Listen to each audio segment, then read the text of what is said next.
pervasive ideas in Western thought, together with the idea of substance, is the idea that we have a self, that well, we have a philosophical idea, but we also seem to experience this, and certainly we shape our moral, ethical, and practical life in many respects, assuming that we are the same as we were when we were born, and we will continue being the same until we die. And if we believe in a life after death, we will continue forever being who we are. That this idea of the self, and something that is distinctive about Buddhist philosophy, even for someone ignorant as I am, is precisely the striking denial that we have a self. Could you expand on that?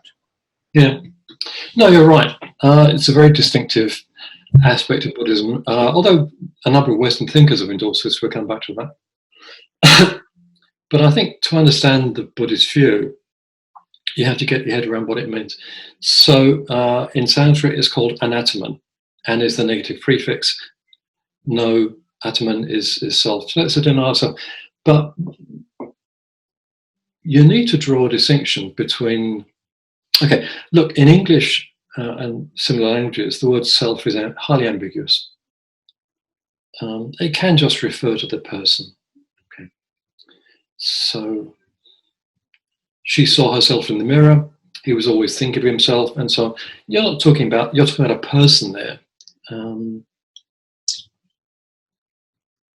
Buddhism does not deny there are people. The exact status of people depends a bit on the kind of Buddhist you are, but it doesn't deny there are people. It denies that there is a self. So when Buddhists say anatman, what is it they're denying? Well, what they're denying is what you were indicating before. It's a part of a person, and that part is kind of constant. It identifies the person as that person. It's changeless. Oh, I said that, it's constant, it's changeless. If you like, it's the kind of the essential part of the person. It's always there. If you believe in life after death, it's there after you die, etc., etc., etc. So the closest analogue to this in Western philosophy is the soul, to give it its Christian form. And the Buddhist thought is precisely that there's no such thing. People are a work in progress. We talked just now that everything finds itself in this confluence of cause and effects, and people are no different. People are ongoing works in progress, as it were, and they're formed by the causal influences that have worked on them.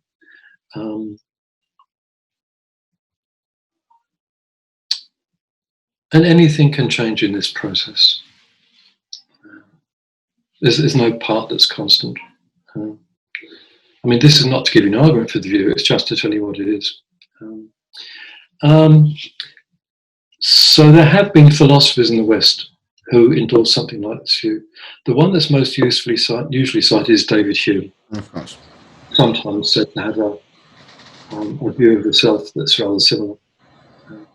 To what extent he got this view from Eastern sources is sort of contentious. He certainly spent time at La Flèche in France, where stuff was being sent back from the East by Catholic missionaries. But anyway, we'll never know this. Another philosopher who's already crept up in today's discussion is Nietzsche, who in many ways at sometimes seems to endorse a view that there's no self. You know, Nietzsche is a polemicist. Who knows what he thinks half the time? I mean, he's the best philosophical iconoclast I know. He just loves knocking things down, right? So you can see what he's against. Often it's a bit difficult to know what he's for. But, you know, it's people often have view of this kind to Nietzsche. So this kind of view is not unknown in the West. But as you say, it hasn't been the dominant view in the West by any means. And you're right that we do have this kind of sense that we do have this self, you know. When I wake up in the morning, when you wake up in the morning, it's almost as though a little sort of light goes on and says, hello, back again, you know, it's me, I'm here. So we have this sense of self. But if you're a Buddhist, this sense of self is It's illusory. an illusion. And a pernicious one, because it creates an attachment to an illusory something. And if you believe that illusions are real, you are heading for trouble. Okay. But none of this is to give you any arguments. It's just to describe the view. Hume had clearly some empiricist worries when he developed his view of the self. He was saying, when I look within myself, I see perceptions, I see hatred and or pain and sufferings, but I certainly do not encounter any self. And this, of course, if you have those radical empiricist scruples, is more than enough to make the case. But we might have other reasons, like, for example, Kant famously advanced a transcendental argument Yes. to the effect that we must have there must be a subject for as a condition for the mere possibility of judgment and concepts applying. The very understanding somehow is a transcendental condition for the possibility of truth. And well, this is just one transcendental argument, but we may think, for example, that full psychology has a grain of truth, and one day science will vindicate it. Anyway, we may have non-empiricist reasons for thinking that that we have a self, apart from the sensation that we are talking about now. Yeah. Oh, that's quite true, of course. So Hume is an empiricist, so he thinks the only reasons you can have for supposing that something exists is experience. I think most of us now would not accept this, just because we know there are lots of things that exist that we never experienced, such as black holes, dark matter. We know them because of their effects. In other words, we infer them from what we do experience. Okay, now, Buddhist epistemology, which is undergoes many periods of extensive and sophisticated development, was quite clear that there are many reasons for believing the existence of something. Experience is one of them, inference is another, and then there's some other stuff, but let's just stick with those. And the standard Buddhist case against the self says, okay, let's think about the reasons you might have for believing in itself, and let's see if any of them stack up. And they don't. So the person who develops these arguments in the most sophisticated way that I know, at least, is the Buddhist philosopher Vasubandhu. He's working in about the 4th, 5th century in India. He changes from some of the older forms of Buddhism to Yogacara, one of the Mahayana forms.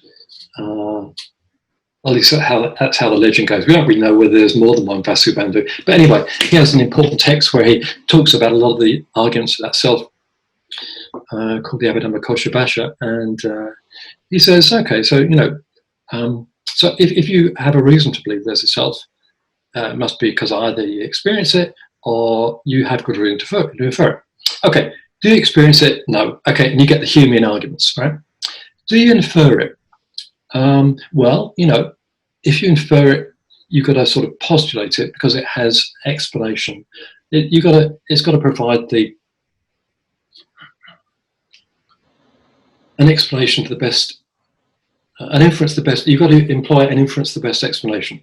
The existence of a self is got to be something which explains stuff, and it's got to be the best explanation we have.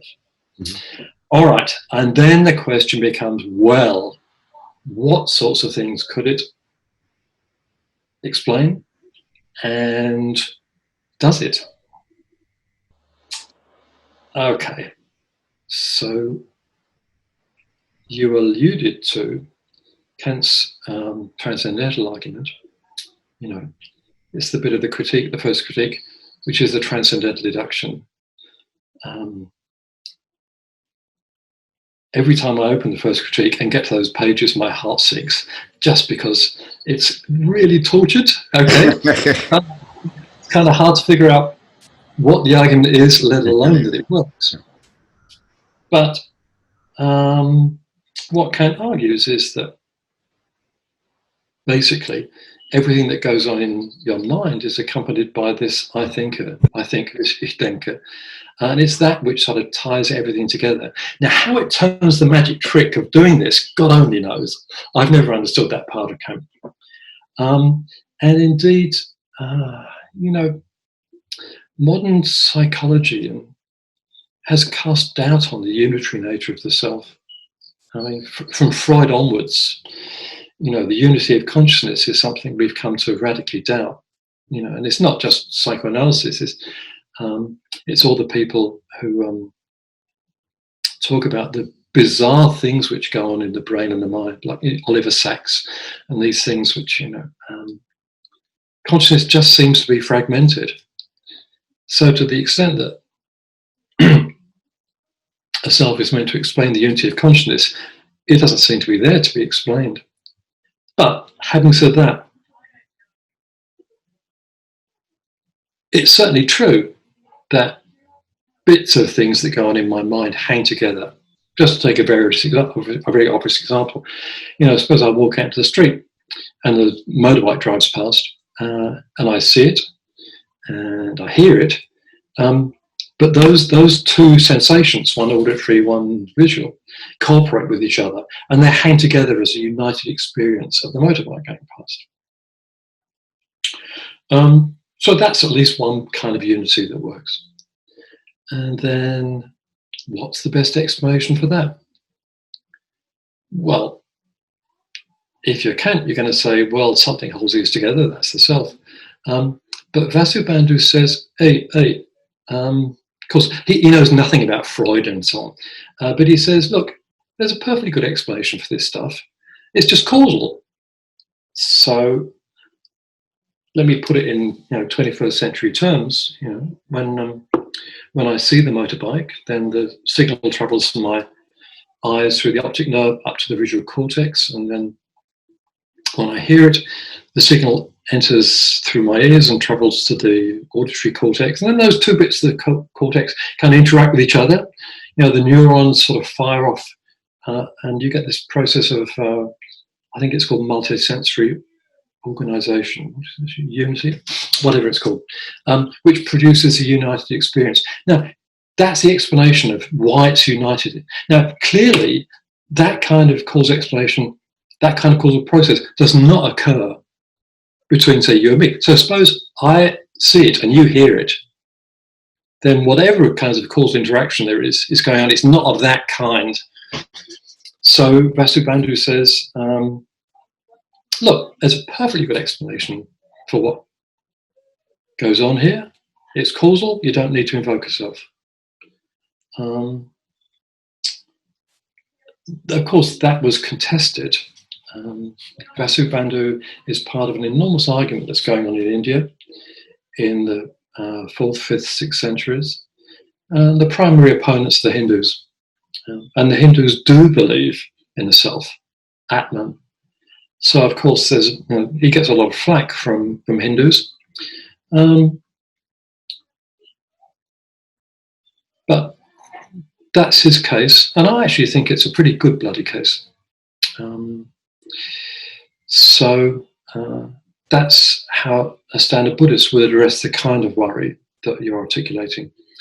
To the extent that we need to postulate a self to explain things we can't experience, it's better, you don't need to do that. You can explain it all in terms of things we know, what we are committed to, like causation. So this is kind of Occam's razor. Things shouldn't be postulated unless they actually do something.